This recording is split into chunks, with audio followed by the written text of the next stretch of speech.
ರಾಷ್ಟ್ರಗೀತೆ ಮೊಳಗುತ್ತಿರುವಾಗ ಬಿಹಾರದ ಸಿಎಂ ನಿತೀಶ್ ಕುಮಾರ್ ಅವರಿಂದ ಮಾತು ಮತ್ತು ನಗು.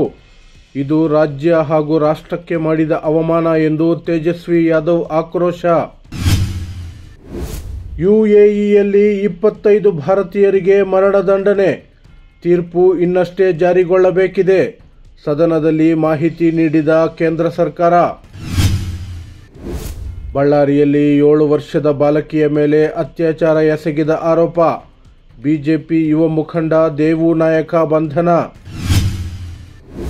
ನಾಳೆಯ ಕರ್ನಾಟಕ ಬಂದ್ಗೆ ಸರ್ಕಾರದ ಬೆಂಬಲವಿಲ್ಲ. ಉಪಮುಖ್ಯಮಂತ್ರಿ ಡಿಕೆ ಶಿವಕುಮಾರ್. ಶಿಕ್ಷಣಕ್ಕೆಂದು ನೀಡಿದ್ದ 35 ಲಕ್ಷ ರೂಪಾಯಿ ದುರ್ಬಳಕೆ. ಬೆಂಗಳೂರಿನಲ್ಲಿ ಮನೆಯವರ ಹಾದಿ ತಪ್ಪಿಸಲು ಮನೆಗೆ ಬೆಂಕಿ ಹಚ್ಚಿದ ಪುತ್ರನ ಬಂಧನ.